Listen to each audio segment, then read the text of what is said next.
welcome back to Grant Me. This is video number 3 in our University of Alberta series, which is also part of our Ultimate University Guide. If you don't know what our Ultimate University Guide is, basically where we talk about Canada's top 20 universities. We talk about how to get in, how to apply, where the campuses are located, and a lot more useful information. So I would highly recommend that if you want to stay up to date with our latest content on these universities, that you go ahead and you subscribe and you hit the bell button as well. That way you can stay up to date on our latest videos. In today's video, we'll mainly be discussing the University of Alberta. So we'll be talking about when they send acceptances in terms of your early and normal applications, how to accept your offers, and a lot more useful information to that respect.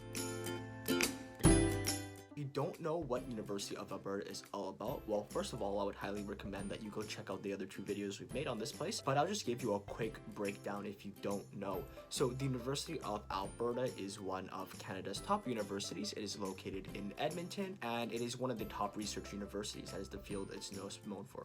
Whether that be within humanities, science, creative arts, business, or health science, it definitely places very well. In the research component, it actually places 4th in Canada, and worldwide it's very much respected as well, placing 81st. There are over 200 undergraduate programs. Students come from over 156 countries. There's 40,000 of these students.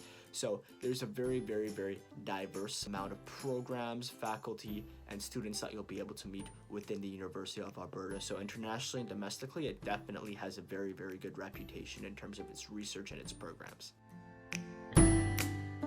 In terms of your application deadlines, I would highly recommend, and I'm sure everyone else you've met would highly recommend, that you apply as early as possible, because this does give you the best chance of receiving an admissions offer. If you're in high school, the earliest date that you can apply is October 1st in your grade 12 year. Basically, you'll be using, to get in, you'll be using your final grade 11 marks, and you will be using the current grade 12 marks that you have. You do have to keep in mind, however, that of course every applicant is unique and every enrollment cycle will be unique in that respect as well. For that reason, applications at the University of Alberta are assessed on an ongoing basis, and their goal with this essentially is to create an opportunity to adjust what is considered kind of like a competitive application throughout the admissions period, which lasts from October 1st to October 31st. And basically they base their competitiveness through a variety of factors that you have to keep in mind, and these factors can include the number of qualified applicants that are trying to get into a particular program, the averages that are presented by applicants that year, and program capacity. So basically, like, I'll give you an example in terms of the averages. If you are applying for a program that has a required average of 75%, that might not be enough to get you in, because the average of everyone else coming in might be residing within the low 80s or mid 80s or even the high 80s.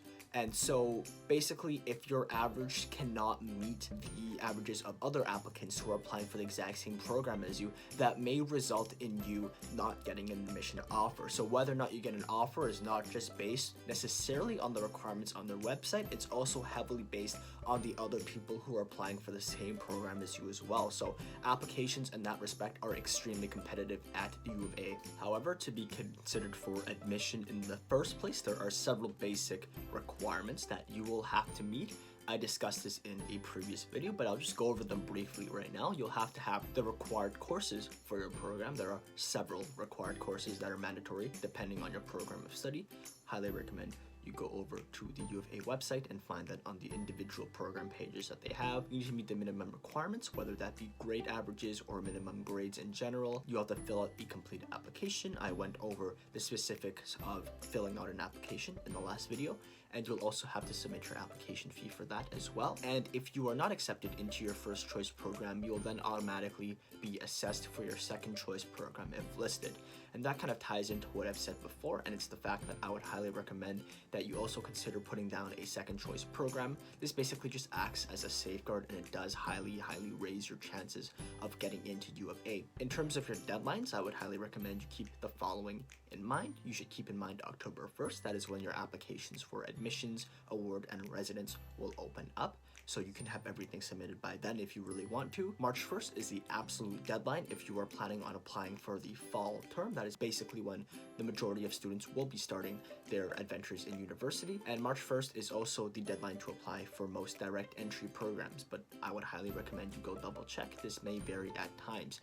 There's a complete listing of application and document deadlines that can be found on the university calendar. April 30th is the deadline to self-report your final high school marks in your application, because when you first apply, you might not have all your marks in yet.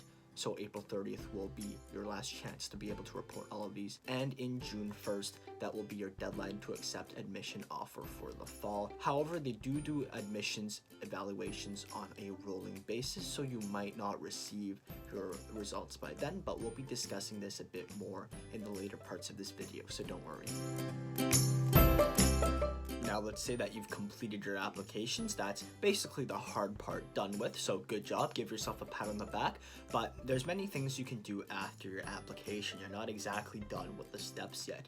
Well, first of all, you should go over to the U of Alberta Launchpad and continually check the status of your application. They will be posting updates to your evaluation under a status update tab that will appear, and you will be able to assess your evaluation letter there. Also, make sure you check the forms and application checklist tab. You also check any forms and documents that you may need to provide to complete your application there.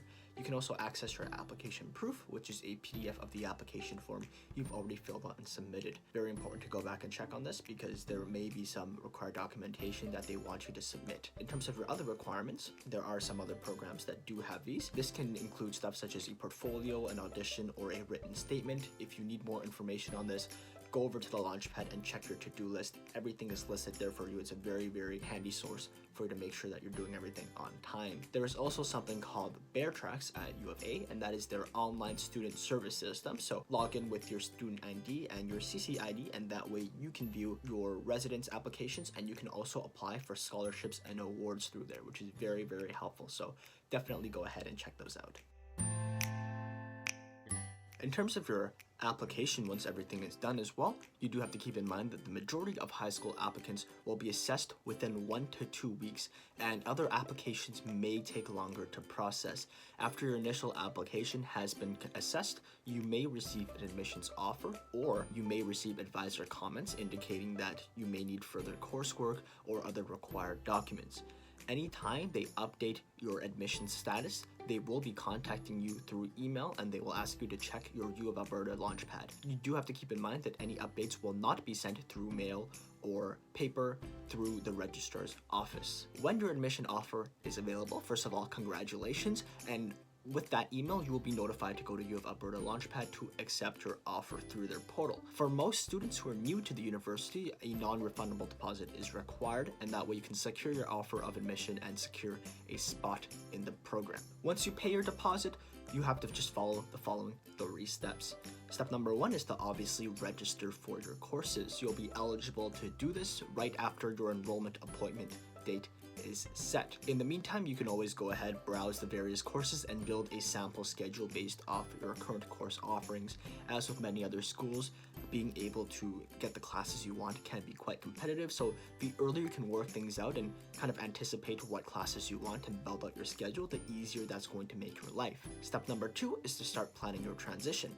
You can browse their campus options and the residence options, and you can also check out the many info sessions, events, and campus tours that they have to make sure that your segue into the university life is a lot more smooth. Step number 3 is to apply for scholarships. Now, you will automatically be evaluated for scholarships based off your admissions average rather, as calculated at the time of your admissions offer. You know, this is great and all, but there's also many other scholarships that are available for you. However, many of these are basically in the form of essays and other personal profiles, as opposed to just an automatic admissions average. And for this, that means there is quite a bit of writing involved. However, for many students, including myself, that was a worthy trade-off. if you are very nervous or you don't really think you know much about the scholarship process, whether or not that be how to apply for a scholarship, how to write a strong scholarship essay, no worries about that. There are many services that help you out, one of which is GrantMe. And GrantMe has many services such as a scholarship matching app that basically tailors scholarships based off the extracurriculars and commitments that you have and gives you a list of many that may be suited for you. And as well, they offer mentorship, workshops that help develop your resume and your personal profile. And the best part, in my opinion at least, is the essay editing services, where they provide you with feedback in order to strengthen your essay and make sure that you're really conveying your commitments and everything you've done in the best way possible, in a way that makes it easy for the reviewing community to understand and comprehend the knowledge that you're trying to give them. So I would highly recommend that if this is something you're nervous about, consider GrantMe, because I was a student there myself, and I have to say their essay editing was really helpful for me. It was really convenient for me to able to just type out a personal profile that I wasn't really sure about, and have someone tell me what I could work on. So at least for me, very useful, and I highly recommend that you guys check it out as well. If you do want more information on the various GrantMe services, I don't think you want to hear me talk about that too much right now, but you can definitely go ahead and go check out their website. They have a lot more information there about what they're really about.